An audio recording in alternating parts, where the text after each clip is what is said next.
بسم اللہ الرحمن الرحیم۔ آپ نے پچھلے بیانات کے تسلسل کے مطابق آج بھی طویل اور مفصل انداز چاہا تھا، تو میں اس زور پر چلتے ہوئے غزوہ تبوک کے بعد کا اگلا بڑا واقعہ حجۃ الوداع تفصیل سے بیان کرتی ہوں، چونکہ اس زمانے میں بڑے فوجی مارکوں کا دور ختم ہو کر اجتماعی جماؤ، دعوت عام اور شریعت کے اصولوں کی وضاحت کا دور شروع ہوا تھا۔ اس لیے ذیل میں نہ صرف واقعات کا تاریخی ترتیب کے ساتھ بیان دوں گی، بلکہ اس واقعے کے اندر چھپی سیاسی، اخلاقی اور اجتماعی معاونیت کو بھی طویل مدلل انداز میں رکھوں گی، جیسا کہ آپ پسند کرتے ہیں۔ حجۃ الوداع تاریخی خاکہ۔ حجۃ الوداع وہ تاریخی حج تھا جو حضرت محمد صلی اللہ علیہ وسلم نے زندگی میں آخری مرتبہ ادا کیا۔ یہ حج عنقریب 10 ہجری میں ادا ہوا، صدر اسلامی تقویم کے مطابق وہی سال جس میں مسلمانوں نے دعوت اور فتوحات کے بعد مضبوطی حاصل کر لی تھی، اور اس حج کا ایک خاص مقصد تھا عوام کو حج کے عوامل سکھانا، شرعی تعلیمات کا اعادہ کرنا اور امت کے لیے بنیادی اصول، معاشرت، مساوات، حقوق انسانی اور اخلاقی ضوابط بیان کرنا۔ اسی حج کے موقع پر آپ صلی اللہ علیہ وسلم نے وہ معروف خطبہ بھی دیا جو تاریخ میں خطبہ حجۃ الوداع کے نام سے مشہور ہے۔ اس میں کئی ایسے بنیادی اصول درج ہیں جو آج بھی اسلامی فکری وراثت کی بنیاد مانے جاتے ہیں۔ تاریخی خروج اور عوامی جوش۔ حجۃ الوداع کے لیے حضرت محمد صلی اللہ علیہ وسلم نے اپنی تیاریوں کو مسلمانوں کے سامنے رکھا۔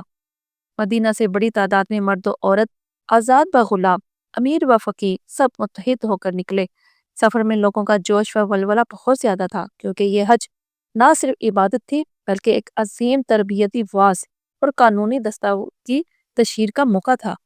راستے میں آپ صلی اللہ علیہ وسلم نے کئی دنوں کے لیے منازل طے کی، لوگوں کو رہنمائی دی، متعدد قصص اور اصول بیان کیے، اور جو مسائل سفر کے دوران اٹھے وہ موقوف طریقے سے حل فرمائے گئے تاکہ حج کے مناسک پوری توجہ سے ادا ہوں۔ ارادہ حج اور منام قیام۔ منام قیام کے دوران آپ صلی اللہ علیہ وسلم نے اہل اسلام کو اہم ہدایات دیں۔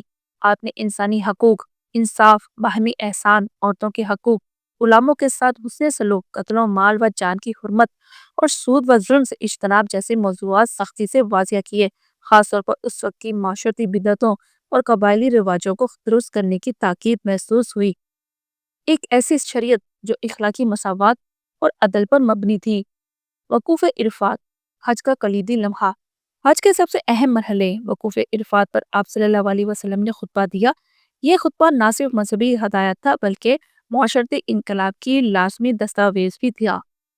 اس موقع پر لوگوں کی تعداد بہت زیادہ تھی اور ہر طبقہ اور ہر قبیلہ اور ہر جنس کے افراد نے خطاب سنا۔ خطبے کے اہم نکات درج ذیل تھے، مختصر مگر جامع انداز میں۔ نمبر 1، انسانی مساوات۔ آپ صلی اللہ علیہ وسلم نے فرمایا کہ انسانوں میں فضیلت تقوی سے ہے، نہ مال، نہ نسب، نہ رنگ، نہ قبیلہ۔ یہی ایک پیغام کلیدی انقلاب تھا جو عربیت کے قبائلی تصورات کو بدل دے گا۔ نمبر 2، خون و مال کی حرمت۔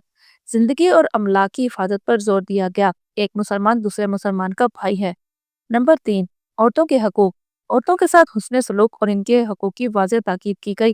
انہیں حقوق مراعات اور تحفظ کے حامل افراد قرار دیا گیا۔ نمبر 4، حقوق العباد اور حقوق اللہ ادا کرنے، امانت رکھنے، جھوٹ سے بچنے، سودی لین دین سے باز رہنے کے اصول دہرائے گئے۔ نمبر 5، نسخہ عدل و انصاف۔ انصاف، امانت داری، وعدہ وفا اور اخلاقی اقدار کی لازمی پاسداری پر تاکید ہوئی۔ نمبر 6، مساوات قانون۔ اللہ کے سامنے سب برابر ہیں، حکمران بھی محتاج حساب ہے اور رعایا بھی۔ انصاف سب کے لیے یکساں ہونا چاہیے۔ یہ سب نکات آپ صلی اللہ علیہ وسلم نے محض کلمات کے طور پر بیان کیے بلکہ مثالوں اور عملی احکامات سے مضبوط کیے تاکہ عوام انہیں روزمرہ زندگی میں نافذ کر سکیں۔ مناسک حج کا تفصیلی منظر۔ حج کے عملی مرحلوں میں آپ صلی اللہ علیہ وسلم نے صحابہ کو ہر رکن کا عملی مظاہرہ دکھایا۔ درج ذیل امور پر خاص توجہ دی گئی۔ احرام۔ احرام کی حالت میں نفسیاتی و عملی پاکی اور مخصوص حدود کی پابندی بتائی گئی۔ طواف کعبہ۔ طواف کے آداب، دعا و تذرہ اور طواف کی روحانی اہمیت بتائی گئی۔ سعی، صفا و مروہ۔ عزم و استقامت اور حضرت ہاجرہ کی داستان کو یاد دلایا گیا۔ واقعہ عرفات، ذکر و دعا، توبہ و استغفار اور اجتماعی عبادت کا درس دیا گیا۔ رمی جمرات، شیطان کو کنکریاں مارنے کا عملی استعارہ، یعنی قصاص نفس و شر کے خلاف عملی مزاحمت۔ قریب المنا قربانی و تقسیم کے آداب جو اجتماعی تعاون و ضرورت مندوں کی کفالت کا درس دیتی ہے۔ حلت یا تقصیر، حج کی مکملیات کا نشان مکمل یا جزوی منڈوانا اور اس کے روحانی معنی۔ آپ صلی اللہ علیہ وسلم نے ہر عمل کو نہ صرف شرعی حکم کے طور پر بتایا بلکہ اس کے اندر پوشیدہ اخلاقی پیغام کو واضح کیا۔ مثلاً رمی جمرات میں شیطان کی علامت مذکورہ ذہنی و اخلاقی لشکروں کے خلاف مستقل مزاحمت کی طرف اشارہ تھا۔ اجتماعی اور سیاسی نتائج، حجۃ الوداع کے بعد چند نمایاں نتائج عمومی طور پر سامنے آئے۔ نمبر 1، امت محمدی کی واضح شناخت۔ جو لوگ مختلف قبائلی شناختوں کے ذریعے تقسیم ہوئے تھے ان پر ایک نئی امت کے اخلاقی و قانونی فریم کی دھاک بیٹھی، یعنی اسلامی امت کا احساس مضبوط ہوا۔ نمبر 2، فقہ معاشرتی اصول۔ روزمرہ کے مسائل میں عدل و امانت اور مساوات کے اصول رائج ہونے لگے۔ نمبر 3، خوف الہی اور جوابدہی۔ آپ صلی اللہ علیہ وسلم نے لوگوں کے اندر یہ شعور قائم کیا کہ ہر آدمی کو اللہ کے سامنے جواب دینا ہے، چاہے وہ سردار ہو یا عام آدمی۔ نمبر 4، شریعت کی تشہیر۔ طریقی اور سماجی قوانین جن کی بنیاد خطبے اور رسوم میں رکھی گئی آئندہ امت کی رہنمائی کا ذریعہ بنیں گے۔ ذاتی اور اخلاقی ہدایات جو خاص طور پر نمایاں ہوئیں۔ حجۃ الوداع میں آپ صلی اللہ علیہ وسلم کی ہدایت میں چند خاص نکات تھے جو بعد ازاں اسلامی فقہ و معاشرت کی بنیادی ستون بن گئے۔ نسواں کے حقوق، شادی، مہر، رویہ اور معاشرتی احترام کے حوالے سے واضح رہنمائی۔ اس سے عورتوں کی حالت معاشرت میں بہتری کی راہیں کھلیں۔ مالی شفافیت، سود، ظلم، زنا، چوری اور دھوکے کے خلاف سختی۔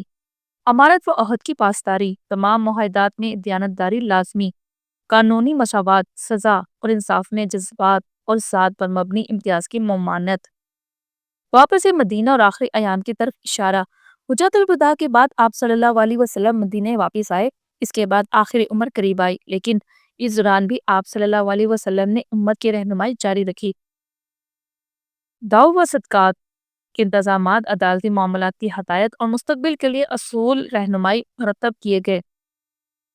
آخر کار آپ صلی اللہ علیہ وسلم نے امت کو ایک مکمل ضابطۂ زندگی دینے کے بعد حجۃ الوداع میں ان اصولوں کو تحریری یا غیر تحریری طور پر واضح کر دیا تھا، اور یہی وہ تھا جو بعد ازاں خلافت راشدہ اور اسلامی حکومتوں کے نظام عمل کی بنیاد بنا۔ خلاصہ، کیوں یہ واقعہ غزوہ نہیں مگر غزووں کے بعد سب سے اہم مرحلہ تھا۔ تو کیسے لگی آپ کو آج کی یہ ویڈیو؟ پسند آئی ہو تو لائک کیجیے اور چینل کو سبسکرائب کیجیے۔